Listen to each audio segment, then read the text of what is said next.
PyCharm, c'est un peu plus qu'un éditeur de texte. Dans son cas, on parle plutôt d'un environnement de développement, puisqu'il propose beaucoup plus de fonctionnalités que par exemple un éditeur comme Sublime Text.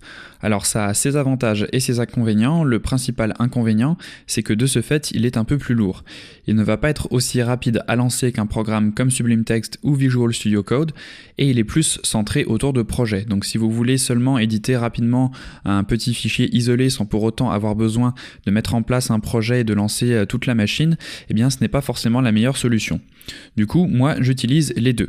Dans mon travail de tous les jours, j'utilise PyCharm car je travaille sur des projets qui contiennent des centaines de scripts Python différents dans plein de dossiers et sous-dossiers, et j'ai besoin d'avoir un environnement de développement performant qui me permette de rapidement m'y retrouver dans des milliers de lignes de code avec différentes versions de Python sur différents systèmes d'opération, etc. Et quand je dois simplement faire un petit script de quelques lignes ou modifier un fichier unique pour un projet simple, je passe souvent par un éditeur de texte plus rapide à lancer comme Visual Studio Code ou Sublime Text.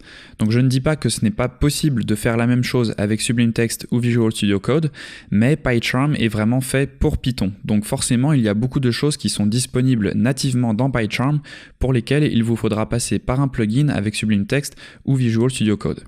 Alors il faut savoir qu'il y a deux versions de PyCharm. Souvent les gens pensent qu'il est payant et ne l'utilisent donc pas, mais il existe une version appelée Community qui est entièrement gratuite. Alors elle est un peu plus limitée que la version payante qui dispose notamment, elle, du support de langages comme HTML et JavaScript, mais si vous ne faites que du Python, la version Community est amplement suffisante.